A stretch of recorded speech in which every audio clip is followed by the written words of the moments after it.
Good morning, everyone. Thank you ever so much for coming. It's an absolute pleasure to do this online and in the room, in person. This is going to be a conversation about kindness, civility and respect. If you were thinking that you were going to get recruitment, you're in the wrong room. And I'm delighted that some people have come from recruitment into here. So it's a pleasure to be with you. And I've got you for about an hour. And I'm hoping that maybe we can have some conversations along route and make this as interactive as we can do. I haven't got a clicker, unfortunately, so I'm going to have to go back to those COVID days and say next slide, please. So if we could do the next slide, I'd be ever so grateful. So hello, my name is Helen Martin. I'm the Freedom to Speak Up Guardian here. This is a sort of a personal project of mine about kindness, about being civil and about being respectful. So it sort of made sense that we did this conversation today. I am very common. I'm Helen Martin at 71 at nhs.net, so very common name. But if you need to email me or you'd like me or Tara to come and speak to your teams, we're really happy to talk to you about this subject. Today, I would encourage, even if you're online, to put your hand up if you've got a question or put something in the chat. And just remember that everything that we say in this room and in our virtual environment, if someone brings up a personal example, if we keep it in this room, that would be just amazing. So next slide, please. So just a brief introduction into kindness and civility. Human interactions, all human interactions are shaped by our personal, social and professional lives. Whatever we do, it can be little moments, little things that actually shape how we are in any of those lives that we carry. And our behaviours are shaped by how we treat each other. A great example is, if someone lets you in a queue when you're driving, we are more likely to do the same action back to others. So we know our behaviours are shaped by how we are with each other. And kindness, civility and respect is a real positive harmony for growth and for harmony and our relationships with each other. And this stuff really matters, and it matters because we have people such as Michael West who've been doing research for 30 years on this very subject. The People Promise really outlines the importance of these, the kindness, civility and respect. There's even a movement, Civility Saves Lives. If this stuff really interests you, they're worth a quick look at. They've got some amazing infographics and talk about why this stuff matters. And then if you have an opportunity, there are toolkits, 252 pages worth of toolkits. So, this stuff is really, really important. And if you move to the next slide, it shows why it's really important, because actually it has a huge return on investment. So even if you had the best modern office, and that's very pertinent in all the moves that we've got at the moment, or you have the best opportunity of employment training, it's the kindness that actually gives us return on investment. So that's why this stuff is actually important. It's free, but actually it gives something back. So if we move to the next slide. So this is the bit that I'd love your interaction is, what makes a good day for you? Let's give it a couple of minutes. Just throw out some words. I've got a microphone because we have to, I'm afraid.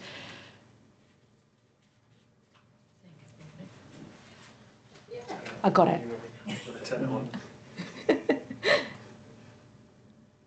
Yeah. Anybody? Just saying good morning. Can I do this because we have to do it for the video? Just saying good morning. Good morning. To your colleagues and everybody. Good morning. Have a nice chat with one of my colleagues in the morning before we start work. Yeah. Very brief one. What else? What else makes a good morning or a good day at work? So we're talking about hello, thank you. How are you? Peeping, smiling. Anything else that makes a good day? Getting your favourite parking space. Making sure, everyone. Weather like this, sunny day. A sunny day. The computer working, absolutely. A welcoming smile from the team. Oh, lovely. Thanks, Caleb. Thank you for that. Yep, absolutely. A welcoming smile. Anything else that makes a really good day? Knowing where to go. Did you go to recruitment? Oh, well, welcome. It's really lovely to have you here. But yeah, being able to be in the right room at the right place. Anything else online? Okay. Well, if we move to the next slide. We know that there are some research out there that talks about what makes a good day and what makes a bad day. And A Kinder Life is a company that in every presentation that they do, they actually ask that question and they collate that data. So this data is about a couple of years old, but there were over 2,000 exactly this exercise that we did. And what people are consistently saying draws a good day is that appreciation, that positive feedback, the teamwork, the kind support, positive people, that positive mindset, that hello, that we can do anything that we can do if we do it together, and helping others. And on the other side, the bad days is associated with things like poor behaviour, feeling undervalued, feeling that actually what's the point because no one's actually going to appreciate that little bit of extra bit that I'm going to do. Rudeness, and rudeness doesn't have to be shouting or these extreme ends of rudeness. They can be a tut, they can be an abrupt tone, they can be putting down the phone or an email that isn't signed off thoughtfully. And it's that lack of teamwork. So we know research is telling us that this is actually really important. And what you'll notice on that good day bit is none of it needs a resource. It is absolutely our own behaviours and our own interactions that make this. So if we move to the next slide, there are definitions of what kindness and civility and respect is, because the terms are quite often used in different scenarios. And kindness talks about the act of being considerate, generous and supportive. And what we know, the key benefit to that is it boosts our happiness, our connection with each other. And the mechanism is neurochemical. So again, there's a science behind it. The more kindness that we give, the more we get. Civility is about being polite, being courteous, and regard for others' behaviours and speech. And it lowers your stress, would you believe? And it creates that social harmony. And respect is about recognising the values of others, our differences, drawing us together, their rights and their perspectives. And it builds that self-esteem. So there are definitions behind it, but actually there are some key benefits behind each one of those terms. So if we move to the next slide. And what's even better is that they have a combined impact.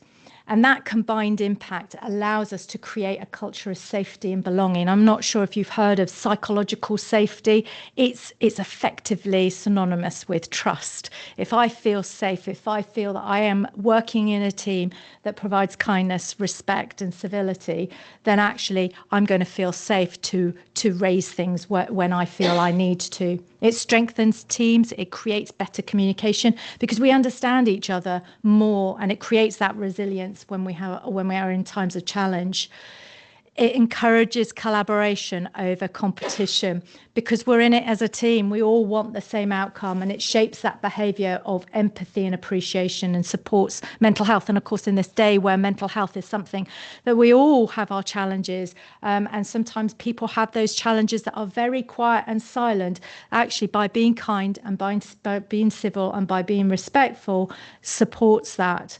And even better, it's contagious. So not only is there a combined impact, but it's contagious. And the next slide, thank you, Caleb, where we really show that, where actually if we give kindness, we increase our autonomy, we increase our competence, and it actually makes us feel like we do a better job and we're happier in our jobs. But not only does it help us feel that, it actually, the receiver also feels exactly that, feels increased competence and increased happiness, and 278% more acts of kindness than non-receivers. And there's so much science about it. And that's that Civility Saves Life, which was that group that I said would be worth a look at. So not only is it have that combined impact, but it's contagious. So if we move to the next slide, it talks about,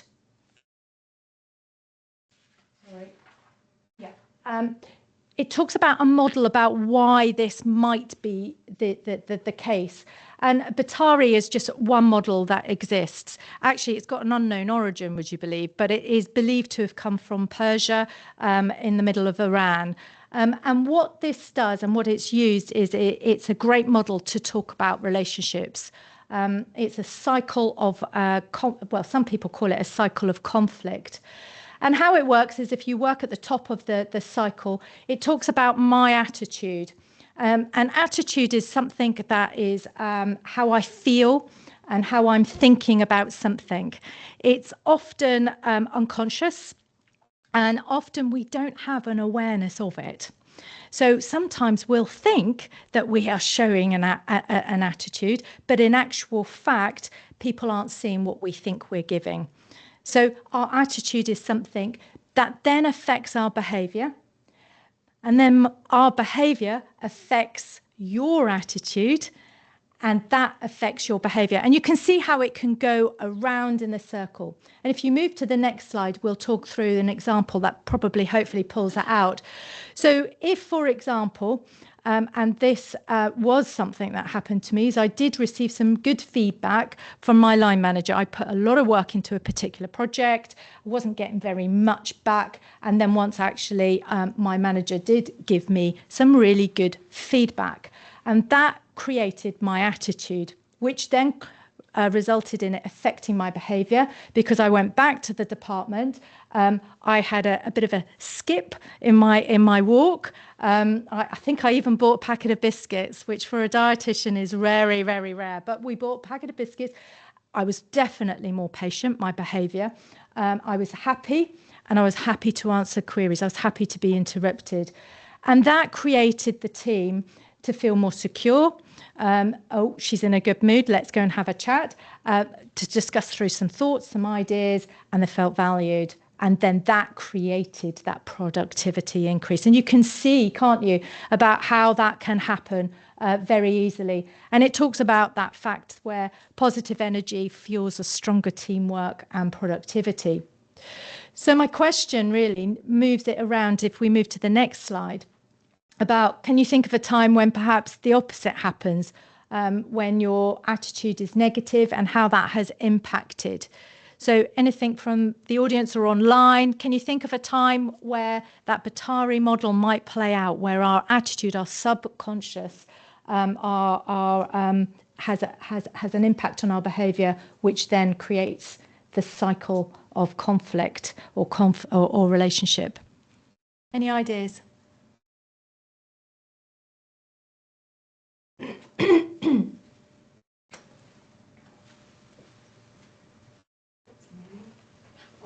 For time? I can't. Oh, is that on? Yeah. I can't think of a specific example, but I know when I say, for example, fear, I believe underpins a lot of negative behaviours. That fear, maybe I'm not going to be listened to, the fear of I don't really know what to do. And so I can see how, I think when I think back over time, is that then you feel quite negative about it. I don't want to do that. There's that pushback. And then it sort of spills out into all of those other behaviours as well. So I've always learnt myself to recognise when I have got that negativity, what really is underpinning this, and to kind of go back and just have a look at what might be sort of fueling that. Yeah. That's brilliant, and thank you for being so honest in that, because you're right. Sometimes we just don't have that time, do we, to draw a breath, and we'll talk about that in a minute. So how do we break that cycle? But actually, it's recognizing how we are feeling in that moment, and sort of being curious about why that is, and perhaps then thinking, right, do I need to take myself away, or do I actually need to address what's happening? So thank you. I was going to say something similar, actually. When you're really busy and really under a lot of pressure, especially in dispensary, it's easy to just dismiss someone, just, try and create your little safe bubble. It's easily done, isn't it? To just dismiss people, and then you have to think, right, hang on. I was that person at one time who wanted to ask all the questions.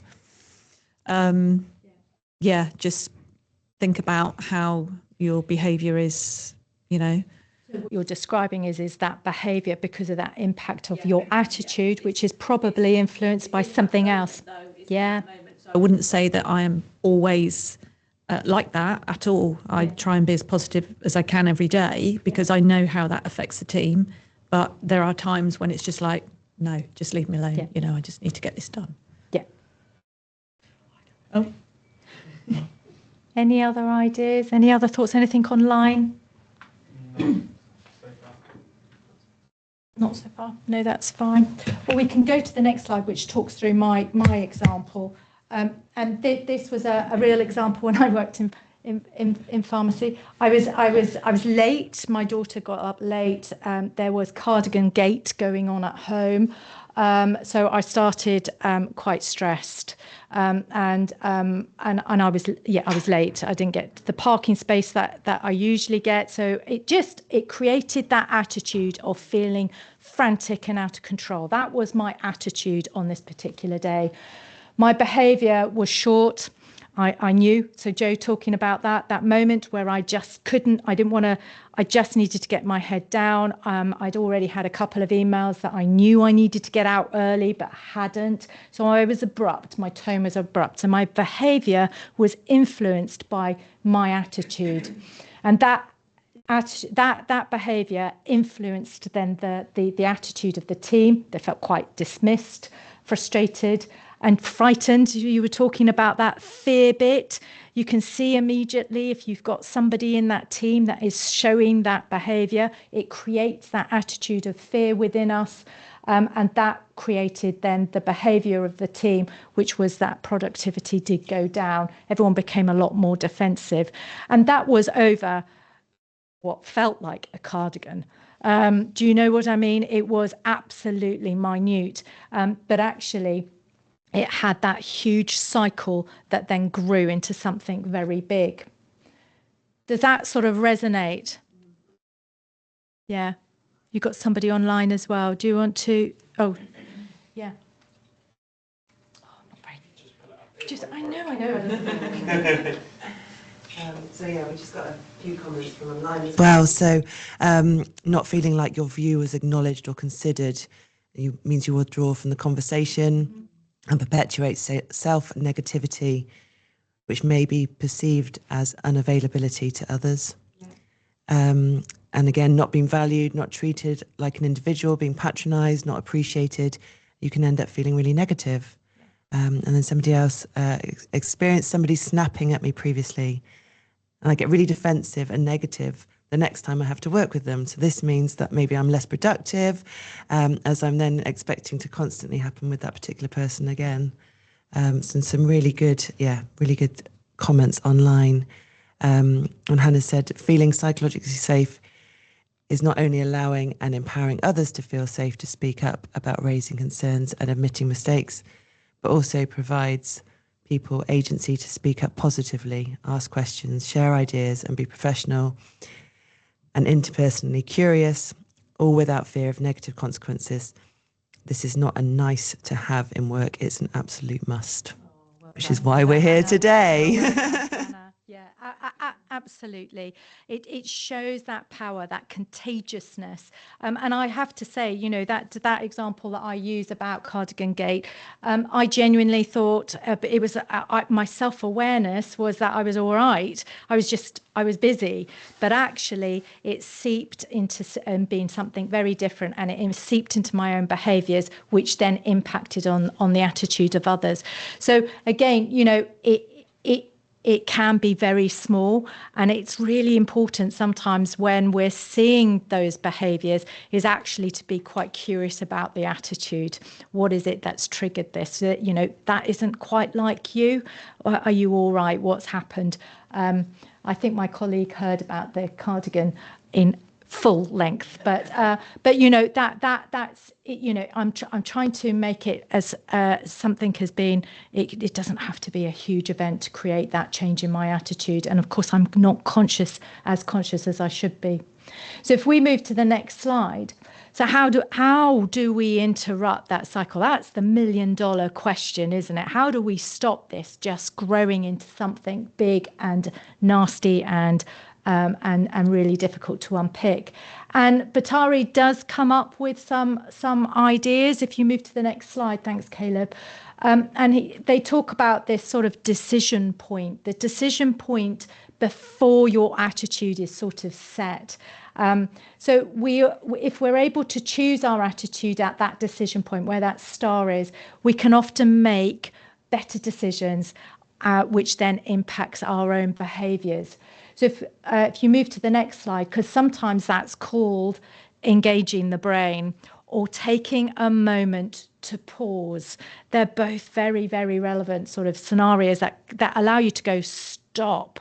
Let's try and create this awareness of what's going on. Let's be curious about what's happening around me, and taking that moment of pausing.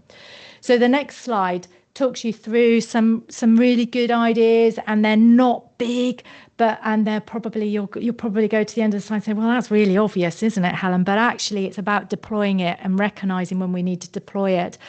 And it's talking about taking a deep breath, counting to 5. I mean, how many times have you told your children, just count to 5 before you move the next move that you do? The element of mindfulness, it's very current. It's very, a lot of people find it very helpful, but you have to practice it to be quite proficient at it. But again, tightening and relaxing, it's about that, you know, doing something like that just creates that break, stops that cycle moving, brings you back into that moment, brings you back to that self-awareness. Apparently movement's really good. Going for a quick walk, walking up and down the stairs, and even clamping your middle finger and thumb together can actually create that reduction in stress. Taking note of your body. So you talked about fear, you know, actually recognizing, you know, often when we feel fear, our heart rate goes up, we start to feel a bit hot, we start to perhaps fall over our words. It's taking notice of this. Actually, I'm going to have to do something different in this, if I want to break that cycle. Perceptual positions is something really useful. We did it last week, didn't we, Hazel? We did an exercise on this. And you know, this isn't perhaps in the moment, but it's a really, really good exercise to understand each other, where what you do effectively is put yourself in your position to try and describe why this has happened, and then transport yourself. And you can do it literally physically by putting yourself into a different chair and put yourself in the shoes of someone else. So why has my line manager or my colleague done what they've done, and try to take it from their point of view. And then there's the third seat, which is probably the most difficult one, which is that neutral seat. That neutral seat, that observation of trying to be neutral around what could have been, what has happened here. And by having that perceptual positioning, by being aware of perhaps why this has happened, can be really powerful in addressing some of the conflicts that actually happen within teams or within our colleagues. So again, it's just something that can be useful. Is there anything that maybe you guys have used in terms of breaking that cycle that would be useful to share? Thanks, Joe. I know that I sometimes, when I'm driving in, literally reset. That person in front of me in the car is really annoying me, has pulled out in front or whatever. And I have to say to myself, right, start again. Yeah. But I've also heard about micro stresses. Have you heard about these micro stresses that you have from the minute you wake up, as soon as your alarm goes off, and then you're snoozing your alarm, and every one is a micro stress. Really? And then that all builds up. So you have to sort of literally reset. Yeah. Just literally in your mind, reset. Yeah. Start again. Yeah. Let that person out. That's fine. Yeah, and there is something about that technology trigger, isn't there? I mean, we're constantly flooded with stuff all the time, and the irony is we have choices, don't we, in turning it on or turning it off. I chose not to listen to. I was just saying to Sorika earlier on, I chose not to listen to the news today because I knew I was going to be doing this. I knew that that needed a really good mindset for me to hopefully create a behaviour that is encapsulating with you all, and so I listened to music. So again, it's recognising perhaps ahead sometimes of what might be coming down the line, and trying to make sure that our own attitude is as best placed and as positive as it can be. So thank you for sharing that. That the car is a really good example. And I really struggled when we were in COVID, on the days that I worked in the garden shed. Don't worry, it was insulated. It sounds worse than it was. But I'd walk out of my garden shed to then take on the mum role, and I didn't have any time to wind down. And I missed that car bit, that bit to wind up and to wind down. It's very impactful. Anything online? No, that's fine. And please bring in any other ideas that you might have that works for you. So if we move to the next slide, there are lots of other practical strategies. There's something around modelling desired behaviours. Just because your colleague is quite grumpy doesn't mean that we need to be grumpy too. We can almost, model the absolute opposite, can be quite powerful. But also exploring with that person, you're not yourself. Is there something going on? Because there is often something going on. It could even be a cardigan. So it's modelling the desired behaviour that we want. If somebody is, what some people call it, flood them with kindness and love, isn't there? And someone's a little bit abrupt on the phone, it's absolutely doing the opposite. So modelling that desired behaviour, we know, is another really good practical strategy. Positive reinforcement, and that's why I've got here today, and my provocation to you all is the hashtag thank you cards. There is some huge evidence out there that if we thank people, they will thank others. And it has that huge positive reinforcement that actually doing something nice gets a positive impact as well. So again, there's lots in parenting it comes into play, doesn't it? Your child tends to be better behaved if they are, praised, rather than actually constantly told that they're bad. Team rituals and feedback. There is some, and this often gets dropped when we're really busy. It's that, coming together. There's that, I call it that social capital. Again, when I was operational, I used to work over my lunch. It was often when I got quite a lot done, but actually really broke that cycle and went into the staff room and talked about EastEnders and Coronation Street and how's baby Joe going to school. Those matter, those interconnections. And actually, when you're in a leadership position as well, but not exclusively, being there, being human, makes it really, really allows that connection with teams as well. So team rituals and feedback. And we'll talk about feedback in a minute, because done well, it gives us that, it should be a positive experience. But of course, when it's done badly, it can create that cycle of conflict, spiraling out of control. And then another practical strategy is the Behaviour Charter, which we've got here and you can get online. And, it was a document created because that was what our staff asked us to do, in terms of, actually, Helen, we're not clear on what we want our behaviour to be, or what we don't want it to be. So it was created by our staff. Over 1,000 people contributed to it. And then it provides later on in the document some tricks of the trade in maybe holding some of those more honest conversations with each other, or how do I escalate this when I keep saying you're being too grumpy to me, we need to move on. So how do I do that effectively? So there's some great strategies. It talks about our own well-being. It also talks about actually if we're the grumpy one. So there are some really good tools, but it's a starter for 10. It is not the panacea to correct everything. But what we are absolutely committed to do is to actually make sure that we build on this work.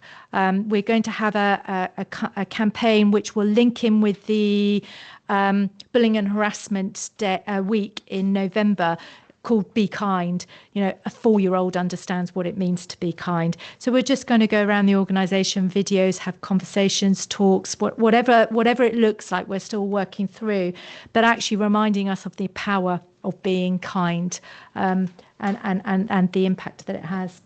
So if you move to the next slide, please. Oh yes, please. So there's a couple of bits that come through online, and there's one lovely quote, and I think this is fantastic. So quote, they try and follow. So between stimulus and response, there is space.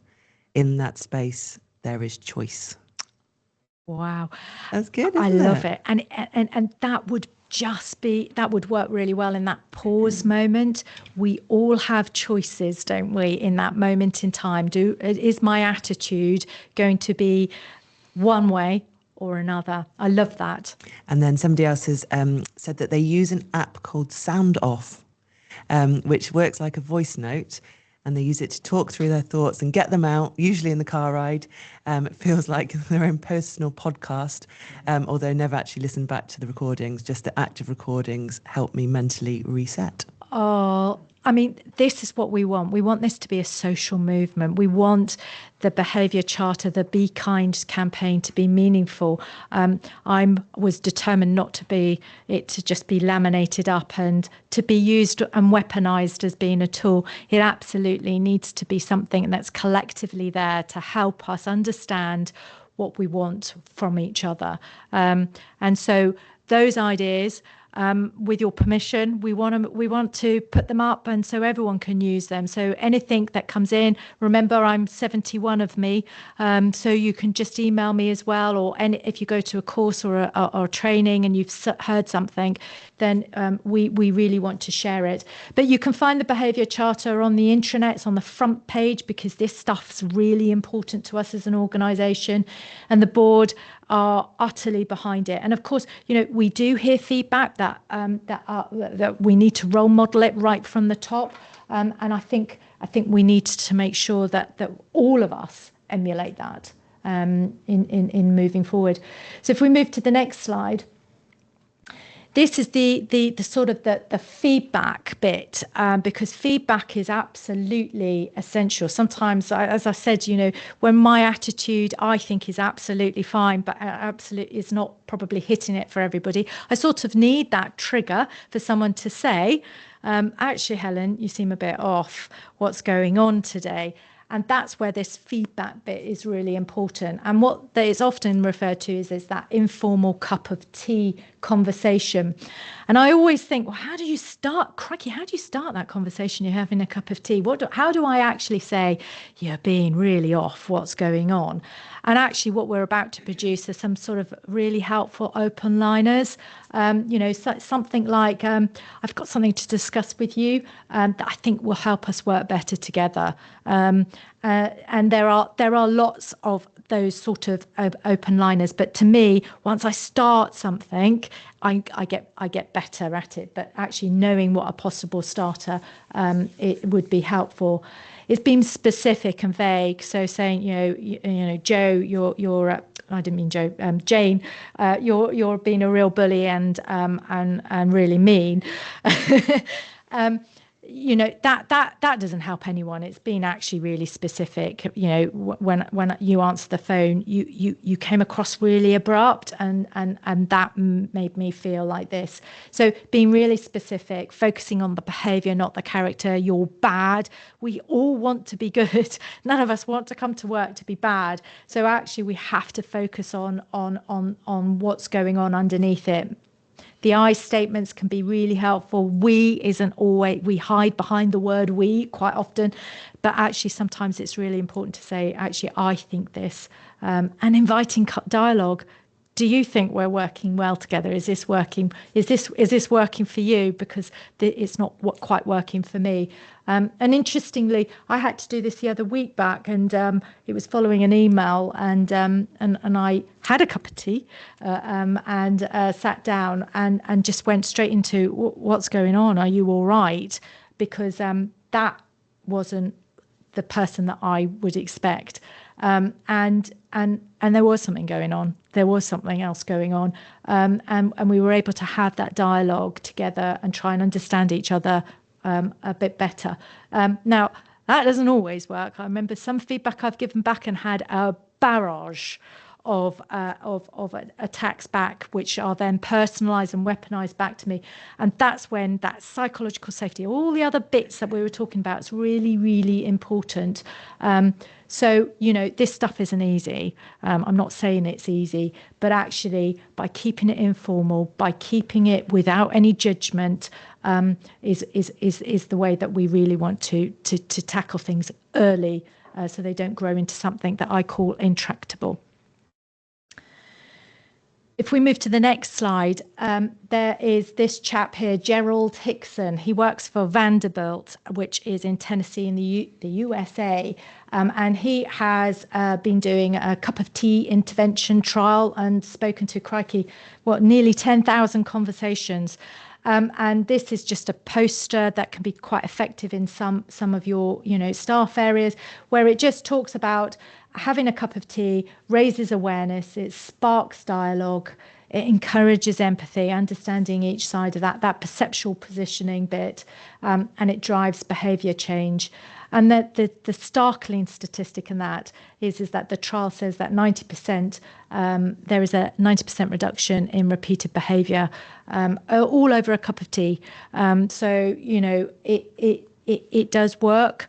It doesn't always work, but by doing that, it can be helpful. So if we move to the next slide, so we're sort of running near the end of where I want us to go, and when I do presentations, I always try and say, well, why bother? Why is it always me that has to push myself out of this? Well, I'm hoping that you've heard that it boosts morale and motivation, it improves communication and enhances productivity. If I was a leader and operational still, this stuff, really does work. And in short, it fuels that trust. That's, as Hannah talks about psychological safety, it absolutely creates that workspace that we all desire. We don't leave our jobs because the job is often bad. We leave the job because actually it's the working environment and the people that we work in that's not conducive to where we want it to be. Civility reduces friction. Hello, smiling. You look like you could do with a hand. Would you like something? And respect builds that stability, that togetherness, where we can thrive. So the next slide is the conclusion that, but kindness, civility and respect they're not just values, they're not just words, they're behavioural shapers, and they influence how we interact and resolves conflict and builds those lasting bonds that we have with each other. And how we treat others defines who we are, although I might use that other quote actually to finish off for future presentations. It's brand new. So the final slide is sort of a call to action. Been with me for 45 minutes. Let's do something different when we come off our call, and those small acts of kindness, practice them. Do something small. Go and do something immediately. You press leave.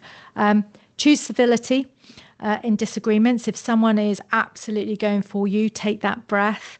Don't and do that perceptual positioning bit, respect difference and diversity, and together we can shape better behaviours and stronger communities. But it's not easy, and I get that, particularly when we're having to do that to power, which will be a whole different conversation that maybe we can have another time. But I hope that's been helpful. Happy to take any questions that maybe have come online, anything in the room.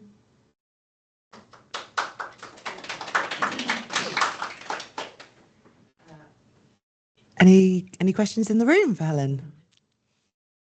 Very.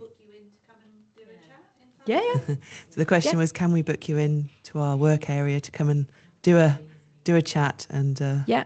We are absolutely keen that this is a social movement. So absolutely. We've touched on it before. We've watched the TED video, the civility. What was it? Civility Slaves Lives with Chris Turner. Yeah, that's really good. Again, that's a brilliant resource that we'll put on the intranet as well. I love podcasts.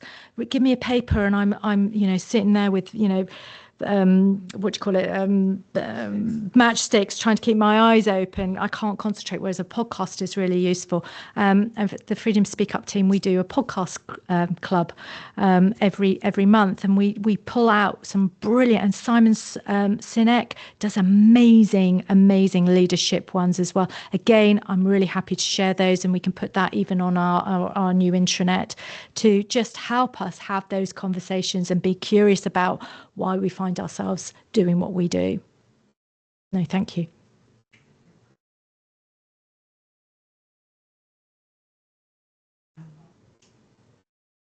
At the moment, there's no questions coming through online, but we can give it a minute in case anybody is busy writing.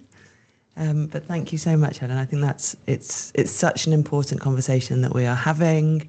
I think the behavioural charter, like you say, it needs to be something really tangible, really real, not just something laminated and put on the wall. And the work that you and Tara and the team are doing to make that happen, to make it actually really personal is incredible, and looking forward to being involved in that. Just lots and lots of thank yous coming through, really insightful. It's worth mentioning that this will be added to our Thrive Live Rewind programme so that people can watch it back. And I know that Helen is always really approachable, even if there's a cardigan gate going on. So if people do have questions and queries following today, I know that you're always happy to help.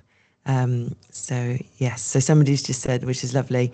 Thank you so much, Helen. Wonderful presentation, inspiring. Hopefully this will be the norm in the near future. I think let's hope so. And we can do that by thanking people, by doing that positive reinforcement. Absolutely. We've all got a role, haven't we, to play in it? 100%. Lovely. Well, we will leave it there for today then. And thank you very much, Helen. Thank you for your time. Thank you, guys.